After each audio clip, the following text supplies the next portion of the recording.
Good evening, everybody. This is the What Does It Mean to Be the Image of God debate. Um, I'm the moderator of this event. I am Christian Anarchist, and I would like to thank both guests for coming on to discuss the issue. The topic is, what does it mean to be the image of God? Each of the people that are in the debate are going to have their positions, and they're going to have to lay them out and provide a case. And we're going to start with 10-minute opening statements, which will be followed by 10-minute rebuttals for each person. And then we'll follow with a 10-minute cross-examination period. And then we'll conclude with 10-minute closing statements. So it's a 10 minutes of everything. Anyways, so as I'm going to get the stopwatch ready, we will have Justin Wilson will be or Adventist Hermes will be our first person going on here. So let me just figure out how to use this. Okay, first time actually moderating and using the stopwatch. All right, so whenever you're ready, you may begin. All right. Go ahead.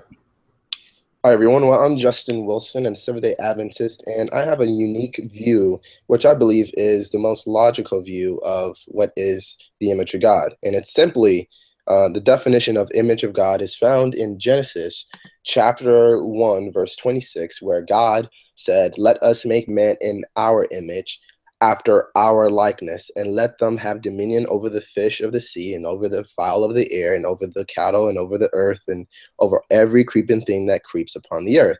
So God created man in his own image. In the image of God created he him, male and female created he them.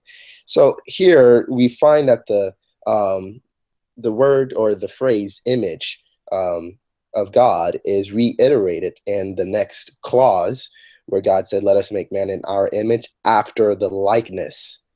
And so therefore the word or the meaning or the phrase image of God is likeness. And likeness could be two things. It could be similarity, where things have some things that are kind of the same in degrees, while other things are different. Or it could be sameness.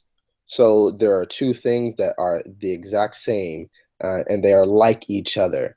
And you have those two kind of definitions in the idea of being like something. So for example, a child is like his father. He's in his image. Now, he can either be a spitting image, where they pretty much have like the same resemblance or the same looks, or he can just have resemblance of him or similar things that look like him, where he more so looks like his mother instead of his father, or he has certain aspects about himself that kind of have some parallel to him, but not a full parallel. Now, what that reminds me of that idea that likeness is sameness, to me, that's found in how we interpret Philippians chapter 2, verse, let me get there real quick. Philippians chapter 2, here we find God or Jesus, who became man. He is said to actually come in the likeness of men. So if we go to Philippians 2, verse 7, it says, speaking about Christ, "But made himself of no reputation, took upon him the form of a servant, and was made in the likeness of men." Now, here, likeness of men must mean either two things: that he became similar to men, or he became the same as men, or the same in nature as far as what makes a man. So I think the best way to actually understand this text, according to the greater context of systematic theology, is that this is speaking in regards to the nature of men, or the nature of man. because we know that Jesus was fully man.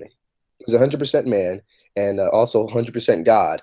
Nevertheless, the reason why the Bible makes emphasis on the fact that he was fully man was to show us that he was a perfect example of what it is to be a man, as I guess the second Adam, or literally the son of David.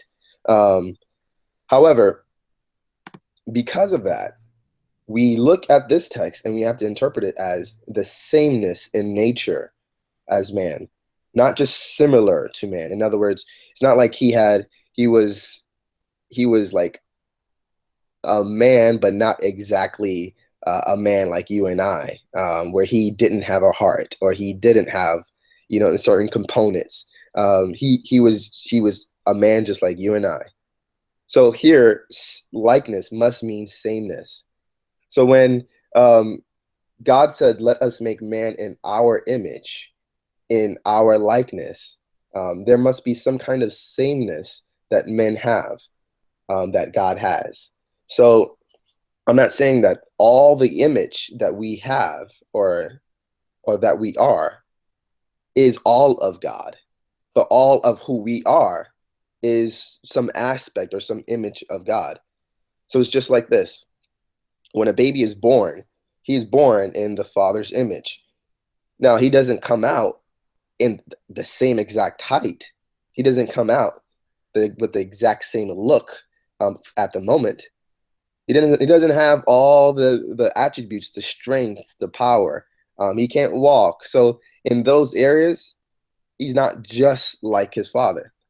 However, in everything that he does have, legs, feet, fingers, eyes, a brain that can think, all that he's made up of comes from his father. There's nothing that the baby has that comes from something else. It comes from the father. So the same thing for men. We literally come from God. There's nothing there's nothing in us that comes from somewhere else. Everything that we have is a reflection of some smaller aspect of God. Now, this means that even image can also be assumed on anything else that is similar to God. For example, the Bible makes a parable of God, or Jesus being the light of the world. Um, so light in some way resemble God in the sense of it actually has a function that God has. So that's why it made sense for Christ to claim to be the light of the world, to light, the world of every man. Um, it's not saying that he is every light that you see, but God himself as a light is also an image, and the universe, the light of the universe, is a reflection of God as the true light. Um, so the same thing goes on with everything else. Now, what makes my view very radical is that any part in the universe that has a similarity to God is therefore, by definition, like God, or by definition, the image of God. So if you were to go to other passages where God is likened to a lamb, behold the lamb that takes away the sins of the world. Jesus is called a lamb of God because he has something similar, an attribute similar to a lamb, or in other words, a lamb has something similar to God. The lamb describes God as an innocent, harmless, docile being who's willing to just die at the sacrificial table. There's also other comparisons where God is called the lion. Like, for example, Jesus is represented as the lion of the tribe of Judah. Um, the reason why is because lions, in another aspect, represent God as the image of someone who is ferocious, kingly, untamable. God is untamable. God is ferocious when it comes to sin. God is like so powerful and noble that he is likened to a lion. Now, if we were to go on throughout the Bible, everything that is good, literally, is by definition a reflection of God. So, in other words, things that the universe that we would describe as good, that has to come from God. James chapter 1, verse 17 speaks about how every good gift and perfect gift come down from the Father of lights, which whom there is no variableness nor shadow of turning. So God, is the origin of all good. So if something has a good shape, a good feature, a good character, that goodness right there comes from God, or the shape of who God is, or the character of who God is. Everything is pretty much is a split prism of the original goodness of God.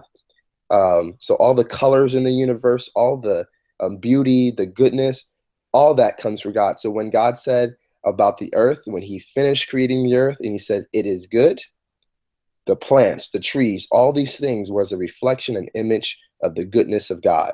And that also include man. And just because he said man was made in the image of God, that does not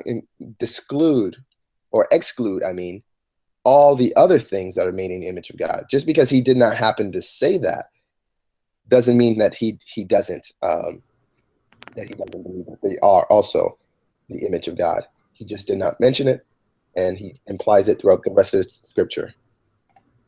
All right, then. Thank you for that. So, with that, his 10 minutes opening statements are done. It is now time for Logical Christian to start with his 10-minute opening statements. LC, whenever you're ready.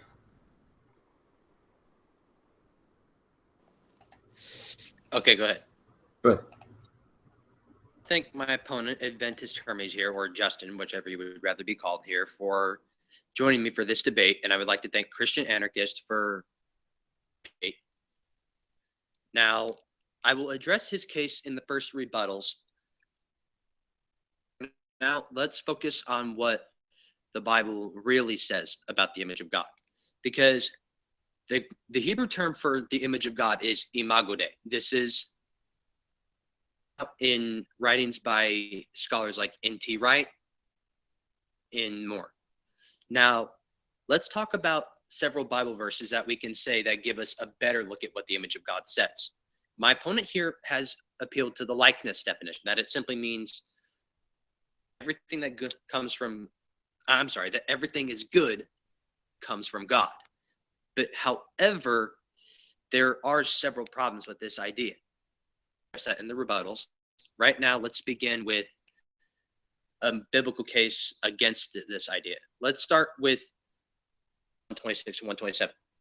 Then God said, let us make man in our image according to our likeness, and let them rule over the fish of the sea, the sky, and over the cattle, and over all the earth, and over every creeping thing that creeps on the earth. God created man in his own image. In the image of God, he created them male and female.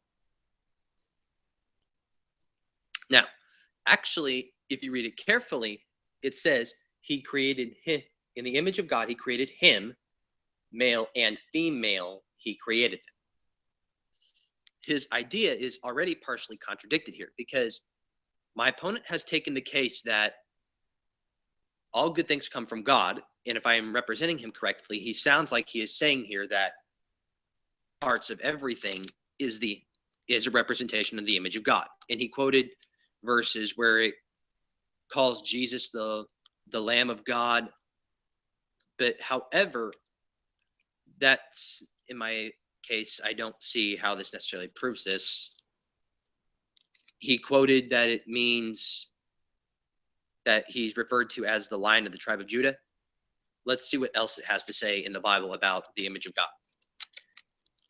In Genesis chapter 5, verses 1 to 2, it says, this is the book of the generations of Adam in the day when God created man. In the likeness of God, he created them male and female.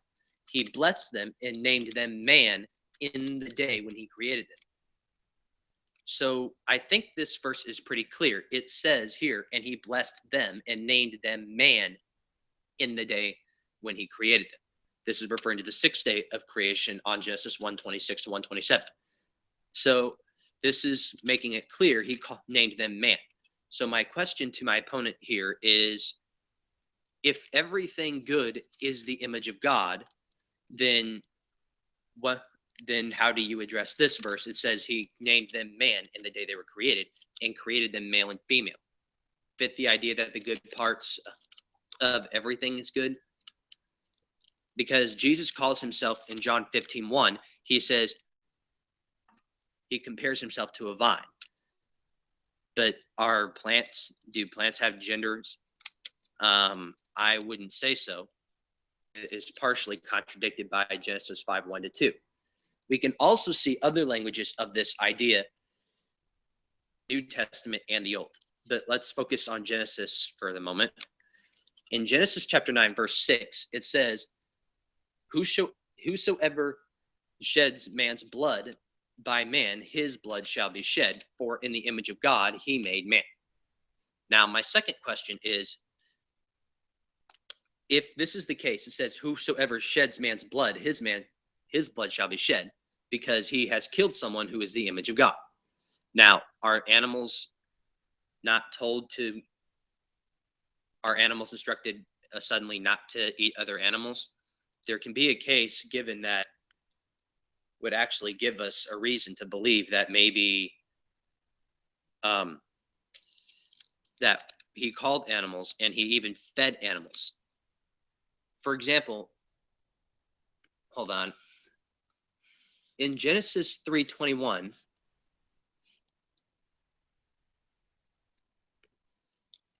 it says, and the Lord God made for Adam and for his wife garments of skin and clothed them. So even God himself killed animals and even allowed animals to be killed. So the question is, do animals have a moral obligation not to kill other animals if the good part of them is the image of God? Because he specifically gives a command to them not to kill one another. We can also see something similar. My opponent here has also quoted that to support his point, 1 Corinthians 15:45, where Jesus called the second Adam. Now, in my case, I am making a case for this election definition. How this works is, this definition states that it is simply calling or electing people to be his image bearers and to be priesthood over creation. We are called to get to know his word. We are called to get to know God. And this is a special command to man. We can see this in 1 Corinthians 15:45, which calls Jesus the second Adam. If we see this here clearly, we see a case that he is comparing him to Adam in a way, because Jesus came to minister and to save humanity from the sins that we deserve to pay for on Judgment Day. And so in my definition, this would be saying that Adam is a priest. But however, when he sinned, along with Eve in Genesis chapter 3, his priesthood made a broken image. And if I remember correctly, Justin has admitted that he believes that man has made a broken image during a hangout that we had one time. If I remember correctly, please correct me if I'm wrong. But if that's the case, then this is exactly what this is saying. We are called to be the perfect image, as we can also see here in Matthew 5:48. Therefore, you are to be perfect as your heavenly Father is perfect. Now, of course, we can't all to be perfect, to be like God to people. But this idea is completely consistent with what it teaches in Genesis chapter 1, Genesis chapter 5 and 9, Matthew chapter 5, and 1 Corinthians chapter 15. And of course, there are more verses that go over this, but I think these are the best. Now, I would like to have another question for my opponent here.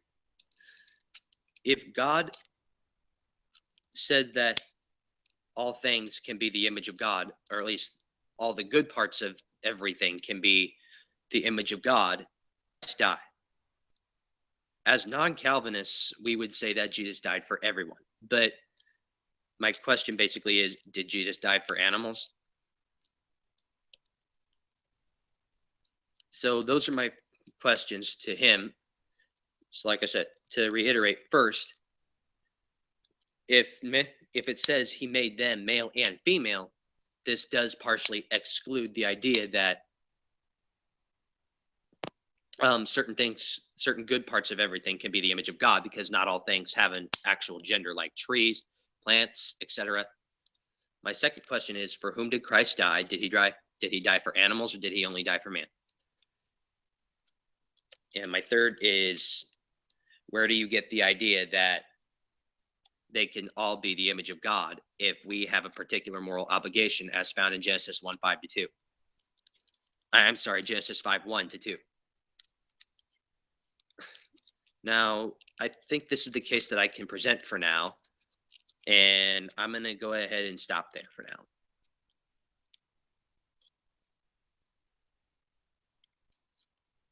Alrighty then. So let me just clear that.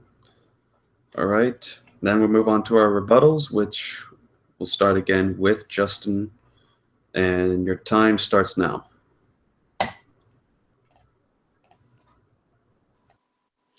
Unmute. Okay, well, here, the first thing I would like to go to is back to Genesis chapter 1, verse 26. Here, I notice when people read this text, they always have to insert the idea of only, or the idea that God only made man in the image of God, or men were the only creatures made in the image of God. So when they read the text, it says, God said, let us make man in our image, in the likeness of man. Let us therefore let them have dominion, and so on. Then it says, verse 26, so God created man in the image of God, in his own image. So here people read, oh, he's speaking about man, so therefore it's only men. But that is not the case. That's an argument from silence. Just because God speaks about man doesn't necessarily mean that that's an exclusion to everything else. So, for example, we find that God speaks about his love for Israel, like he has loved Esau. I mean, he has loved Jacob, but hated Esau. That does not mean that he didn't love anyone else, only because in that text he mentions Israel. That just doesn't mean that. Asserting that would be adding to the text, or how do you say, restricting the text to only what you see there. For the moment, when you read other passages, you would learn the implications of the fact that other things are the image of God, as much as he loves other things. So, for example, the idea, like my opponent just brought up the idea that, or the question, oh, did God love the animals too, or did he die for the animals too? And I'm going to have to say yes. When we find that God died for man, in saving man, he saves the world too, or everything that's in the world. Because since men are the king of the world and everything that's for man is man's possessions. So when you save a man, you also save his possessions, which would also include the animals. Because here in this passage, God made man in his image and after his likeness, and he gave them dominion over all the fish of the sea and all that stuff. So all the animals and so on were our territory, our kingdom. We have dominion over all the sharks and owls and all these animals. So in that sense, we are like God as ruler.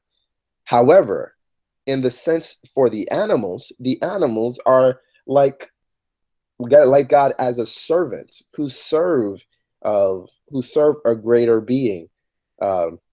Just like how Jesus, he's not only the image of God in the sense of being a king, he's also the image of God in the sense of being a servant.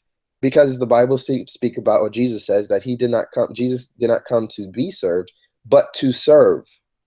So God is not only described as a ruler, but he's also a servant, something in which the animals are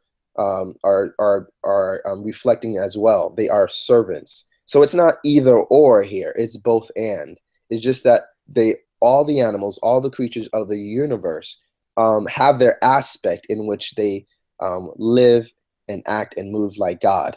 Um, Now, men have the aspect of God in the sense that we are on the top of the chain, the food system, or the I guess the world. So if anything was to like happen, they were to be in sacrifice for the goodness or for the benefit of men. Just like how soldiers die for the king or the president. It's as though the president, his life is more important than his soldiers, because the soldiers are, trying to protect the king. Same way for the animals. When it comes to the animals, because they are our servants and they are kind of our footmen, they are usually the ones that actually uh, like hand over their life for the sake of our benefit, which makes sense why they would actually give their life um, for our life. Just so then when we look at Genesis chapter 1, like Genesis chapter 3, verse 21, where we find that coats of skin was given to Adam and Eve when they sinned, which would suggest that an animal died. I believe that animal was a lamb, because Revelation chapter 13, verse 8 tells us that Jesus was the lamb slain from the foundation of the world. That's an allusion to the first creature that was killed at the very beginning of the world. And that would be an allusion to Jesus, but also an allusion to the fact that it was an actual animal. So here, this first animal that died was representing Christ, because it was willing to die, or it was made the sacrifice for man. Now, my opponent also brought up the fact that men have a higher moral obligation than animals. Now, just because animals aren't as moral as men, that does not mean that they are not representing God in the aspect that they are in. For example, like the serpent who deceived Adam and Eve, it was judged, it was cursed because of what it did. In other words, it did something wrong, it did something immoral. So God judged the serpent because it did something wrong. In the passage where we find in in Genesis chapter 9, where God said that that no one is supposed to kill a man, he says that he will require the blood of a person that kills a man. Let's go there real quick so that I won't like thoughts to the paraphrase. I believe it's Genesis chapter 9, verse Genesis chapter 9, verse 5, and it says, "Surely your blood of your lives will I require." He says, "At the hand of every beast will I require it, and at the hand of man, at the hand of every man's brother will I require the life of man. Whoso sheds man's blood, by man shall his blood be shed. For the image of God, for in the image of God made he man." So here, if an animal kills a man, he's going to require that animal's blood, or in other words, you shed a man's blood, that animal's blood is going to be shed. If a man sheds a man's blood, his blood will be shed. So that's the law of retribution. Now, when it comes to, now he doesn't say the same for man. In other words, if a man kills an animal, then the animal, then the man his blood is required. And the reason for that is because man is greater than the animals. So here, it's not saying that animals are not moral. They also have their moral obligations as well in the design that they were created for. So my definition of good, or the definition of image of God, is according to how it's designed. If an animal is designed to be a cat, a dog, or a creature that is a carnivore or a plant eater, then it being anything else will be sin. An animal being a carnivore, that is it being the right thing, or in other words, the moral ideal of what it's supposed to be. If a man has allowance to eat animals, then he's designed to actually do that, or allowed to do that. Probably may not be the ideal, but it's still morally designed to allow it to happen that way. So in both aspects, God made man to actually be both, and the animals to actually survive in both. Now, also my opponent brought up the fact that just because Adam and Eve were male and female, therefore we should assume that God is male and female, and the the objects like light, plants and trees, those can't be the image of God because those don't have genders. But I think that's a fallacious argument, considering the fact that God himself doesn't have necessarily a gender. The genders that exist between men and women also exist in God. So a woman is an image of God as a woman. A man is an image of God as a man. So a tree is an image of God as a tree. All right, and your time is up. So with that, we will go to Logical Christian for his 10-minute rebuttal, and you may begin. Okay, let's start with a few objections that he has brought up here. He has accused me of eisegeting the passage in Genesis 1:27 to 126. I'm sorry, 126 to 27, and accused me of arguing from silence. Well, I can see your point, Adventist Hermes, but the point is, I already addressed that. I gave you reason to think that the image of God is referring to man alone. Now, as a theistic evolutionist, I hold the idea that God simply called Adam and Eve and elected them to be his image bearers, and then told them to be priesthood over creation. And now my real question is, when I asked you, did Jesus die for animals? You said yes. And you said that when he died for the world, like you would find in John 3:16, you are aware that the world doesn't always mean the whole world. And I'm not saying that it's saying that he died for an elect. I'm not a Calvinist. I think that the Greek word cosmos here is referring to every person. But when he says the whole world, he's talking about the world of the unbelievers here. As a non-Calvinist, that's what I believe. But the point is, just because he says world, that doesn't mean it includes animals. Because if I remember correctly, there's a case where this can be made that this is referring to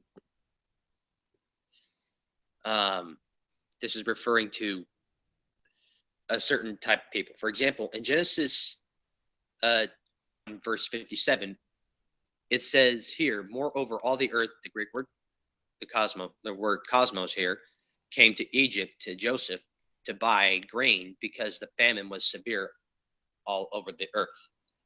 So here it says all over the earth. Now let's see what it says here in Genesis chapter 42. When Jacob learned that there was Egypt, he said to his sons, why do you look at one another? And he said, behold, I have heard that there is grain for sale in Egypt. Go down and buy grain for us there, that we may live and not die. So 10 of Joseph's brothers went down to buy grain in Egypt, but Jacob did not send Benjamin, Joseph's brother, with his brothers, for he feared that harm might happen to him. Thus the sons of Israel came to buy among the people who came, for the famine was in the land of Canaan.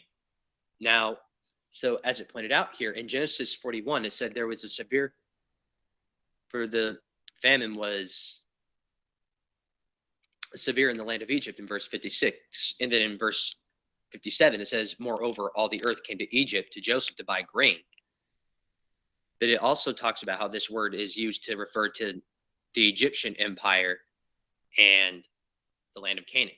So your idea that when he says it includes the world, it also includes animals, I think is to kind of eisegete the passage. So I don't see how my idea is arguing from silence. You said here that God is described as a ruler and a servant. I'll ask you more about that in the crossfire, because I'm not sure I understand your argument here. But I'd also like to address a few things you talked about in your opening statement. You mentioned that Jesus is described as a Lamb of God, and that God is called the Lion of the tribe of Judah. And you say that, and your argument here is that these resemble God in some way, therefore they are the image of God. But the problem is, if we accept your logic, then we'd also have to say that Satan is the image of God, because Satan has power, and of course, not to the same extent of God. But if we accept your idea, we'd have to say that he is the image of God, because he has power similar to God, he has knowledge similar to God, he has understanding of morality similar to God. So if we accept your idea, we have to say that Satan is the image of God. And my challenge to you is, can you find me a single passage in the Bible where we can get the idea that Satan is the image of God? Now, I don't know where you're getting this idea that you said that I was arguing from when I pointed out that in Genesis 1:26 to 1:27 that it said he created the male and female. You objected and said that God has a gender. I think this could be considered a red herring, and you said that, like, as I pointed out earlier, man, that woman is the glory of man, and man is the image of God. I'm not sure what you're trying to say here exactly, so I will ask you in the crossfire, but make sure I understand what you're saying before I get into that. Now, you talked about how I somehow took Genesis 9 out of context. And I stated that whosoever sheds the blood of man, by man shall his blood be shed. For God made man in his own image. And then you went back to verse 5 and said, for your lifehood, I will require a reckoning from every beast. I will require it from man. From this fellow man, I will require him for the life of man. Notice that it's talking about how, if we accept your interpretation, that it's talking about an animal killing a man. That's not my question. My question is, do they have a moral obligation to kill one another? Like, do lions have a moral obligation to kill sheep? To not kill sheep. That was my question. So I think you misunderstood my question. Now, that's my first question to it. Now, what else did you mention? You mentioned Philippians 2:7 here. And let's see.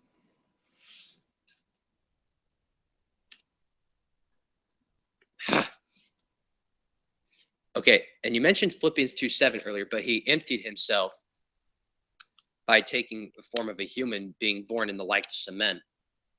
Now, I don't really see how this supports your idea that likeness is in the sense that we are to be like God exactly. I'm not phrasing that correctly. I'm not really sure what your argument here is, but it sounds like you're saying that he's called to be like God because here he's a servant and he is also a ruler. But I don't see how this supports your idea. I think I could consider this a non sequitur argument. But that's all I have to have for now, so why don't we go ahead and get to the crossfire. Alrighty then. Alright, so Justin will start with his 10-minute cross-examination questions. So you will have a total of 10 minutes in your time to ask questions to Logical. Only you will be able to ask questions. He will not be able to ask questions at all, and cannot answer questions with another question. So whenever you're ready, you may start. Okay. Question: when the Bible says that that God made man after His image, do you believe that even sinful men are made in His image? If I remember correctly, in the beginning, man was made perfect in His image. So I think your question is a little bit misplaced. I don't think man was sinful from the beginning. So I don't really understand your question exactly because I Okay. think it's a little bit misplaced. Okay, let me make it more direct. Are you a sinner? Yes. Were you, when you came out your mother's womb, were you born and formed in the image of God? Yes. Okay, so Okay, I see.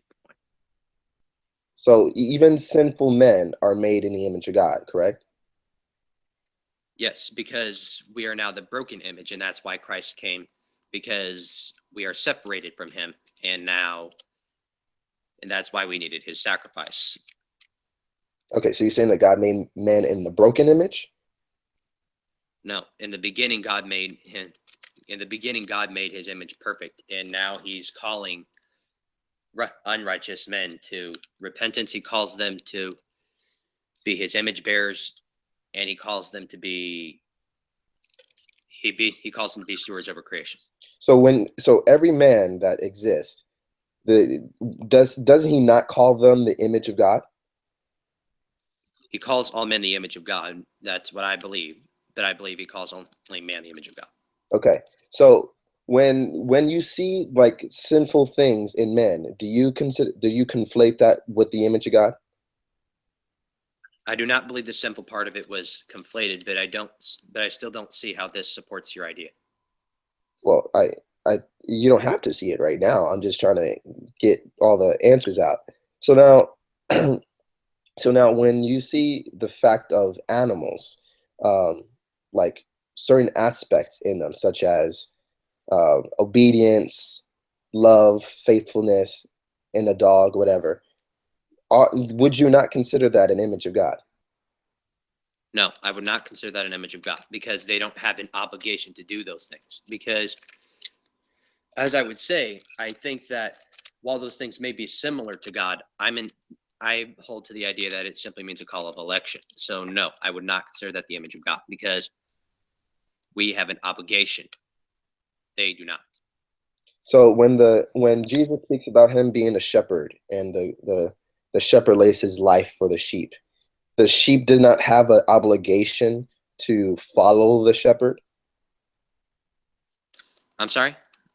The sheep does not the sheep have obligation to follow his shepherd? What are you quoting from? Well, I'm quoting from when Jesus says, um, every the sheep knows his master or his voice, and so then when he calls, he will follow him and not a stranger. That's John chapter 10. John 10? Okay. Um, So that's an let's see what obligation. it says. Well, let's see what it says here. It says to you, it says in verse 1, truly I say to you, he does not enter the sheepfold by the door, but climbs in by another. He's using this as a parable. He's not using this as we both understand this, but I don't necessarily see how the fact that he's kind of comparing it because he's naming us as sheep, but this to me sounds like a faulty analogy. Well, then see verse 3. I'm talking about um, to him the porter opens and the sheep hears his voice. He calls on his sheep by name and leads them. And so here the sheep has obligation or morality to actually listen to their master and not a stranger. So my question is, This does not animals have in the sense or have in a way obligation to obey their master? Again, that's a fallacious analogy because the sheep represents us and the sheep keeper, in this case Christ, represents, I mean, in this case Christ. So I don't think this analogy necessarily supports your idea. I see it as a non sequitur, and I don't see how this would get to the idea that animals have a moral obligation. I think you're not answering the Because question. What's happening is you're just saying, I don't see how this answering my question, so you don't answer it directly. I'm asking for a direct I answer. did answer your question. I did answer your question. I'm saying it's a parable and it's using sheep to refer to us, and it's using the sheep herder to refer to Jesus. And it's not necessary, and this doesn't necessarily give us the idea that they therefore have a moral obligation. It's using it as a comparison, but that doesn't necessarily make them morally obligatory to do so. Okay, so I'm gonna ask another question. If we were to go to Isaiah, I might be spending too much time on this subject, but Isaiah chapter 1, let me see. Here we find that, let me see, chapter 1, verse, it speaks about how the animals know their master, but men don't know theirs. Um, speaking about, let me see. All right, let me come back to that later on. Now, you also said how you said that Satan was not made in the image of God, or your thing Yeah. was, now, are you saying that he's not made in the image of God because he sins? No, I'm saying he's not the image of God because the Bible doesn't say he is, and we have no reason to suggest otherwise. And before you accuse me of arguing from silence, can you show me anywhere in the Bible where we can get the idea that he is? You admitted to me during a hangout that in some way the idea you admitted to me during a hangout sometime that he is to some extent the image of God. Yeah. So the reason why I ask is because, well, sometimes the argument of silence is because the Bible didn't say it directly, therefore it's not true. So that's like me The saying, Bible well, doesn't. yeah. The So Bible doesn't say many things, but does that mean therefore we don't? The Bible doesn't say many things. All But right, just to interfere here, this is Adventist Hermes time to ask questions. You'll be able to ask yours in the next round. right. yeah. So for example, just because like the text does not mention you by name, that doesn't mean you're not made in the image of God, does it? Like, do I have to prove that logical Christian was made in the image of God by the fact that it has to be explicitly say your name and then also say that? Well, again, you're saying that I'm arguing from silence, but I gave you reason to think that it's only the image of God, and you have objections. But and I'll ask you more about your objections in the crossfire because I want to make sure I understand them. But I gave you reason to think that only man is specified here because is man not unique? I'm Well, sorry, right? That's my point, though. It's like I don't see how this is an argument from silence, especially when I gave you reason to think it's not argument from silence, and that it refers to man only. Otherwise, man is not unique. well, sure. Like three children in a family can be unique, but that doesn't mean that one is less of the image of their parents.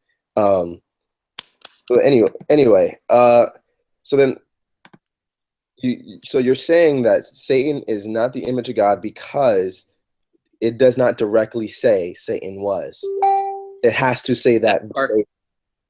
Is that what you're It's telling me? part of the. It's part of the reason, but it's not the entire reason. And like I said, Satan would be a different place because it was made because things were made in the image of God. In this case, man, after Satan already fell. Okay, but like I said, so if things were made in the image of God after he already fell, where can my so I don't see why that would give us any reason to conclude that. Okay. I'm perplexed by what you just said. Um, okay, another thing. When the Bible says that God said, "Let us make man in our image," male and female, He made them in His image.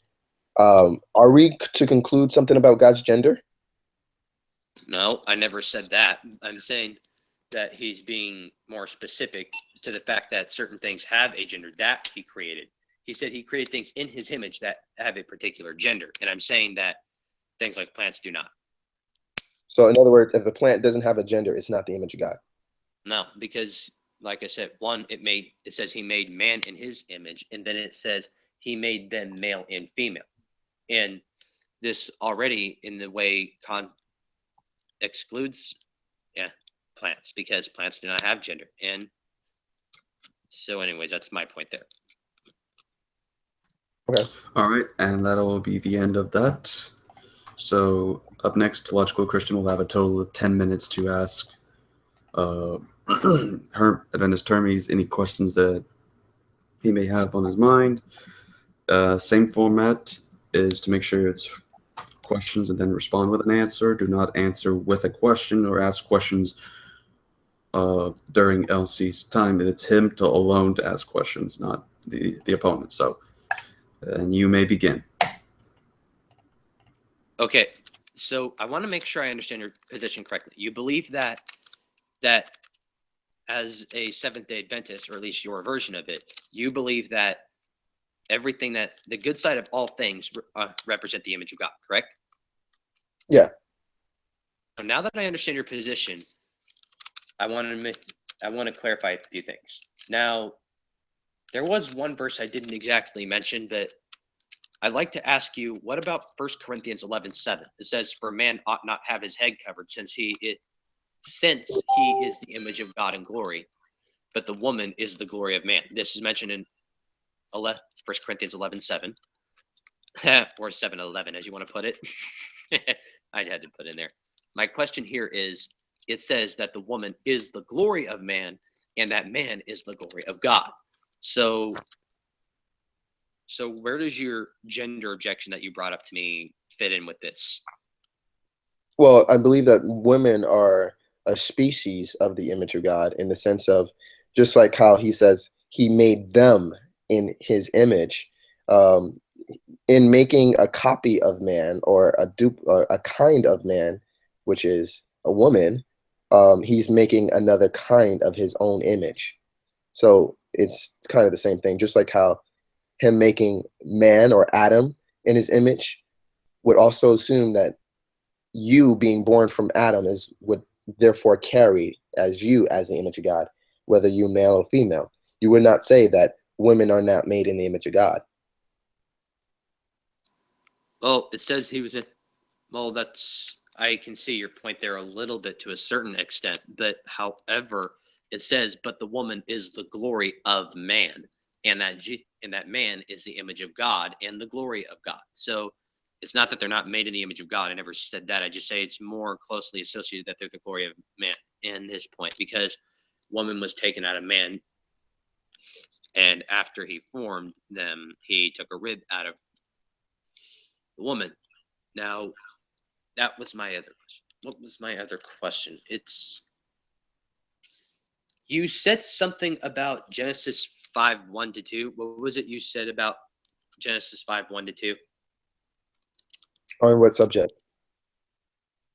It says, "This is the book of the generations of Adam. In the day when God created man, he made him in the likeness of God. He created them male and female, and he blessed them and named them man in the day when they were created."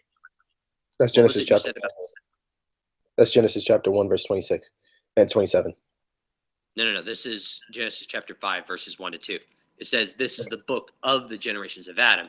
In the day when God created man, he made him in the likeness of God. He created them male and female, and he blessed them and named them man in the day when they were created." That's Genesis 5:1-2. Okay, sure. Okay, what was your objection to that? Well, actually, I was never reading that exactly. I, I don't know exactly what you want me to answer on that, because I was speaking of Genesis chapter 1 and 26. Now, either way, I can still say something about it. Um, I would just say that God made man in his image, and in every aspect that is good inside man, that's the image of God. Okay, well, it says here that God made man in his image, and you say that the idea that animals are the image of God is an implicit teaching, right? Yes. Okay, well, it says here that he's made them in his image. That's an explicit teaching. So why would he make a implicit teaching for animals, but an explicit teaching for man? Why would he change it? Isn't that kind of inconsistent? Because it's about priorities. What things needs to be emphasized more to the person who's reading. So if I'm writing a love letter to a person, and I'm telling them, hey, I love you, and this is what you should be, that's not a denial that I don't love anyone. That's not saying I don't love anyone else. It's just that you must know, most importantly, that you are loved, and that's just what it's saying. It's not a denial or an exclusion to anything else being made in the image of God. So that's just how I see it. Okay. And you said that I took Genesis 9:6 out of context, and you said that verse 5 says Which version do you like the best? Which version do you use? King James.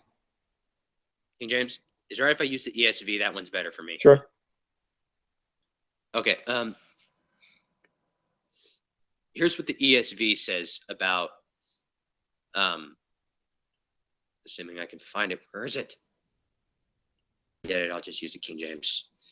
Here's what it says. And surely your blood of your lives will I require, at the hand of every beast will I require it, at the hand of man, at the hand of every man's brother. Man, what was it you were saying about this again? I was saying that even animals have a moral obligation to not kill man. That's why there's a warning and judgment against them for doing it. However, it's not the same both ways. Men are not to kill animals. However, the death penalty is not applied to him if he does kill an animal. Okay, okay, well, but Genesis 3:21, God killed animals to clothe them. So I don't know where you're getting this idea. Well, yeah, did you not hear that I'm saying, like, just like how a servant or the soldiers would, their life are more expendable or disposable than the king's, because they're serving the king. So therefore, they put their life for him first. So the same way, Jesus, as the Lamb of God, put his life for our life first. So the animals, as servants, put their lives out for our benefit. Okay, I see your point there, and I did remember that. I was just kind of bringing that to the light because I wanted to make sure I understood your argument there. But however, you just said that like man is not to kill, but the death penalty is like not given if a man kills an animal or something. What was it you just said Yeah, before that? I was saying, because the king is, or the greater does not he does, the king does not die. No, that's not my question. My question was, you said that like there's no death penalty to man for killing an animal, but you said that they had like some kind of obligation or something not to kill animals, was it? Well, I didn't say that exactly. I was saying that animals cannot kill man. Their blood will be required. They will receive the death penalty. A man, if he kills an animal for any reason, whether abuse or necessity, he has to eat, then his blood is not required for that animal. That's Okay. what I said. Okay. Well, it says here, and surely your blood of your lives will I require. At the hand of every beast will I require it, and at the hand of man, at the hand of every man's brother will I require the life of man. And where are you getting the idea that it's saying that animals aren't allowed to kill man? It says, surely in the blood of your lives will I require, at the hand of every beast will I require it. What is it? Where are you getting the idea that it's? Are you looking over the phrase at the hands of every beast? What does that mean? What do beasts have to do with anything? You tell me. That's what I'm asking you. Well, that's where I'm getting the idea that if a beast kills a man, he's going to require the blood of the beast. So if a beast, such as in Leviticus, there are laws, if an ox kills a man, stabs him, and he dies, then that ox is going to be killed.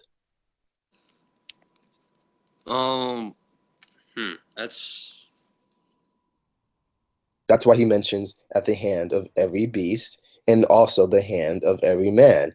I will require their blood. Well, you are aware that sacrifices were how we accounted for atonement in the Old Testament before Christ came, correct? Yes. How did I not address the point that the animals die for us because they are our servants? Yes, they are servants, yes, but they were all. But I'm just saying the point here is, how do you know this isn't referring to a sacrifice, or is that what you're saying? Well, meaning they were not killing the people, meaning they were being sacrificed as a way for accounting for atonement. Because it's talking about killing men. The verse is speaking about killing men. That's what it says. If a man sheds another man's blood, his life will be required of him. Simple. That's in verse 6, not 5. It says here, and surely your blood of your lives will I require, at the hand of every beast will I require it, and at the hand of man, at the hand of every man's brother will I require the life of man. So And then you read on, because it's not just, they're not disjuncted thoughts. There are a flow of thoughts connected. All right. So that will conclude our cross-examination, and we will wrap things up with closing statements from both of the participants. So whenever you're ready, Adventist Hermes, you may begin. Well, I believe I presented my case, but for the parts that I did not present, I'm pretty clear. I like to present it now. It's like, for example, the idea that God did not die for the animals I think, is a thought that's not necessary, because we find that God created the earth, and then when he created the earth and man sinned, eventually the earth got corrupted and is starting to decay. However, because he saved man, we find that later on he recreates the earth. The earth is redeemed. So in redeeming man, he redeems earth, because earth is literally the territory of men whom he redeems. So when he redeems man, he redeems what man has, which would also include the animals. So therefore, him dying for man will also include him dying for the animals and dying for the world, or dying for the restitution, the restoring of every good thing. So it makes sense that we can look at Jesus and he would say things such as, the good shepherd would lay down his life for the sheep. See, the image, or the parallel between the love of a man or a shepherd for his animal is reflected in the story of redemption. How God, who is beyond another dimensional, he's another dimensional being who loves a creature that is far dumber and far lower than he is. That's an amazing mystery, just how a shepherd would love something as dumb as a sheep. So, and not only do that, but he would actually lay down his life for the sheep. Jesus would not make that statement unless it's true. He did not just say things such as, hey, um, a man would, a man, a good thing is a man hates his brother for no reason. No, that's not good. It's not true. It's a good thing that a shepherd would love his animals.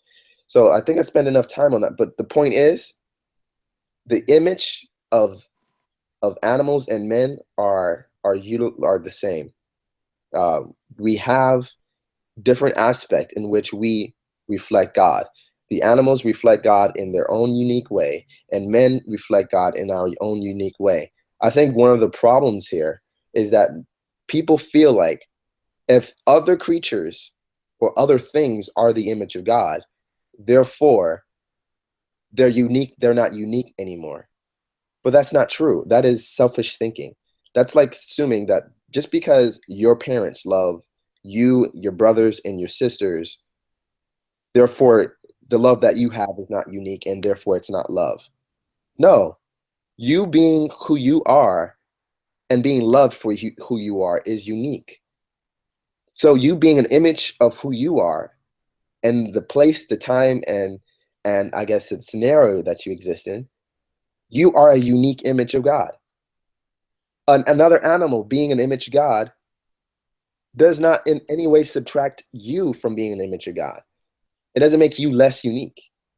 Everything else that has an image or has a goodness to it is the image of God, and that does not steal the glory or the uniqueness that we all have. We all can share in that. I guess that prism of uniqueness. And then another thing, I think a lot of times the fear is, if we say that animals or creatures or like the mundane things such as a lamp, a TV stand, all those things, if it's good, therefore it's an image of God. That's ridiculous. It's ridiculous to our senses only because we don't think about it that way. It creates a shock in our brains because we just don't think all the time on those concepts. But it's also, I think, it's also a shock to think that God would actually become a man and walk around like you and I. It's a shock to my senses that God would literally put on like all the attributes that I have, even have a penis, even have the testicles, and wear things that make, immature people giggle. He would have all those things. That stuff is a shock. The idea that an infinite being who exists past and beyond the universe would literally come down to the minutia of this tiny dust ball called planet Earth, and then literally come down smaller than a comparative germ, and then literally come down into a smaller, compact form of a human called a little small fetus, and then come out of a filthy, just kind of disgusting womb of a woman named Mary. That's shocking. That's kind of ridiculous. It will make you laugh a little bit because it's not something you think about. It's not something you would imagine. But that's just the case. Just because something makes us laugh, just because something sounds ridiculous to our senses, doesn't mean it's not true. And I think we have to grow up from that. I noticed whenever I mention that, yeah, God is the image, all these things is the image of God, people instinctively think, oh, so a tree, a dog, and this and that, and it's like they're trying to make you laugh or make you agree that just it sounds ridiculous, doesn't it? Oh, therefore it's not true. But no, there are a lot of things that sound ridiculous but are true. There are many things, such as the idea that God, we find that David calls God his rock. Now, if you were to literally picture that, that just sounds kind of weird. Like God being our rock. Rocks don't do anything. They just sit there as a concrete, material that just there. Now, that may, of course, a person would try to, dismiss the idea and say, oh, well, that's just an allegory. But the idea still carries.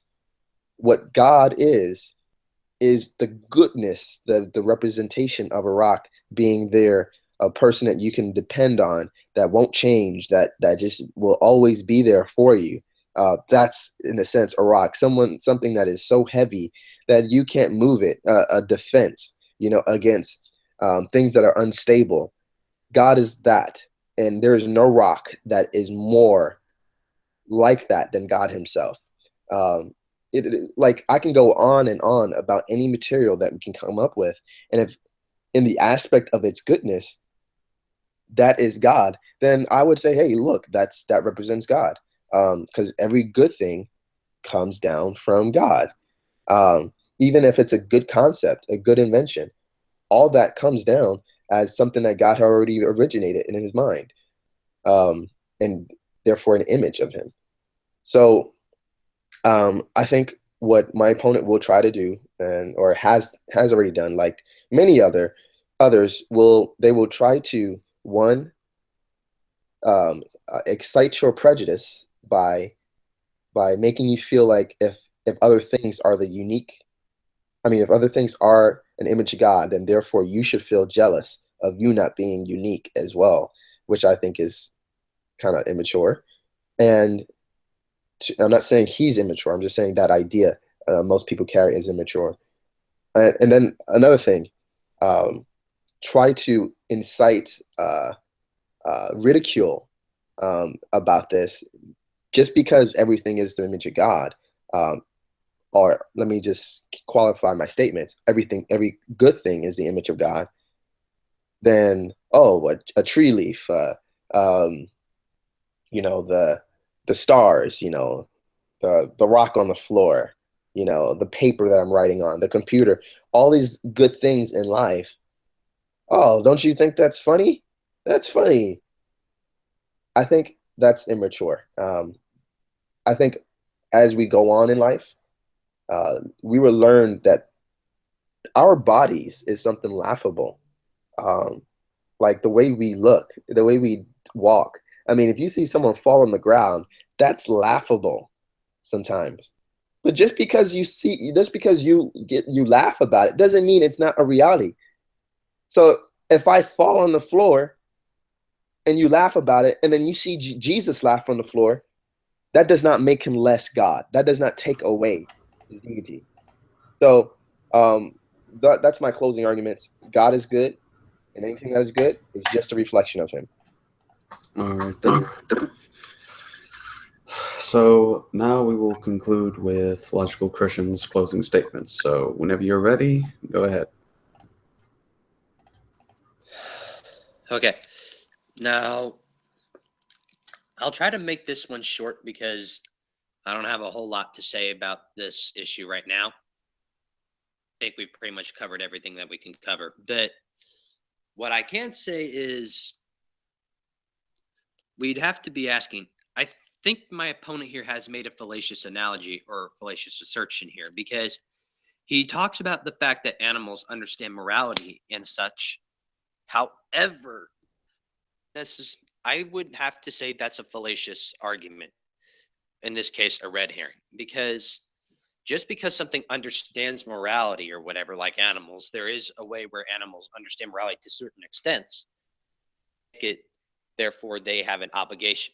Just because something understands a concept doesn't mean they have to follow it. Like, I understand that government people in the rule, I don't know how it works exactly, but the point is, I understand they have to make the laws, but just because I understand they have to do it doesn't mean I'm obligated to do it, because I'm not a congressman. But so this idea, I don't think necessarily follows. And then he's attacked my idea by saying that this is more of an implicit idea. And he said that I was not.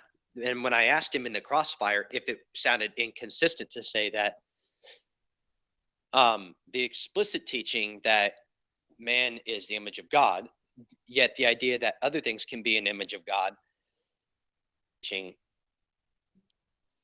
I don't think, I don't remember quite what you said exactly, but I'll say it does necessarily sound partially inconsistent. Why would he make one half of a particular concept implicit and then another explicit? Because dealing with the nature of man is very important here, because man was called to be the image of God, and then man broke it when they sinned. Now let me ask you this: when they kill a man, are they sinning? They may be offered, but do they sin? If yes, where do they?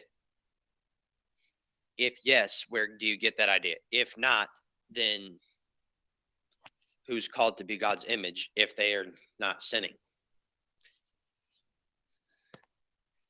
This whole idea here presupposes that man and animal have similar obligations, but I do agree that man and animal do share the same nephesh, as it's stated in Ecclesiastes 3:18-19. Necessarily needs to get to the fact that they have the same obligations. And as I pointed out, he says that there's no real connection between the fact that they have a gender or whatever, and by God, that he has some kind of gender. I never said that. What I'm saying is that certain things are made with a particular gender that were made in the image of God. And he accuses us of arguing from silence. But as I pointed out, you wouldn't necessarily have to argue from silence in order to get to the idea that man is. And he said during one point that he also died for our possessions or whatever as well, because he died for the world. I don't get. My question, of course, would be, where do you get the idea that he died for man and their possessions? Because this isn't necessarily supported by the Bible. And to say otherwise, I've only seen eisegesis to get to the idea that he would die for his possessions along with man. The purpose of the crucifixion was to pay for sins. And even as a non-Calvinist, him and I would agree that he died for all people, that the purpose of it was to account for sin. But can you give me any reason to think that animals sin? If we cannot find the idea that they sin, then we have no basis to think that Christ would die for them. And if Christ did not die for them, then we have no reason to think that they are the image of God, because we both agree that man's current image is broken, and that's why Christ needed to come and save us, because we are his broken image. And just as he is the image of God in Colossians 1:15, and contrary to the claims of oneness theology, this is saying he's preeminent in firstborn reference, not creation. This is saying that he is also the image of the invisible God. But if that's the case, he died for those of the broken image, because he is supposed to be the perfect image. Now, that's what Christ came here to fulfill. But if we get into this idea that that he would die for animals, then we also need to say that they are a broken image, in this case, are sinful. And as a Seventh-day Adventist, he's a young earth creationist. But when it says in Romans 5:12 that death through sin came from one man, and thus death spread to all men, spiritual death, and I imagine as a young earth creationist, you interpret this as physical death.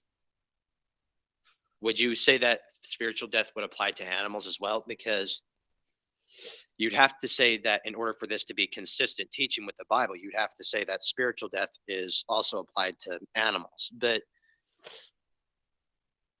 unless we can find scriptural basis to believe this, we have no reason to affirm this.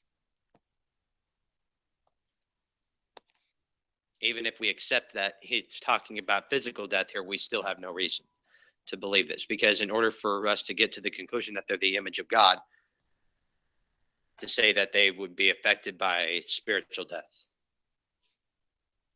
But scriptural reference to think, no explicit, of course, because this is an explicit teaching, not an implicit like the Trinity. So my closing statements are, we have no biblical basis that it's implicit. If we accept that it would be an implicit, it would seem contradictory with the idea that, given the fact that the man being made in the image of God is an explicit teaching. And so this sounds inconsistent. And we can and I will end my closing argument here. All right. Well, thank you everybody for watching. This will stay up for a bit, but I think this will also be cast down to Logical Christian's channel. By the time it does that, then I will take this off the air and off the channel list. But until then, hopefully this has shed some light on you people for edification, as well as learning from both sides fairly. So until then, thank you for watching.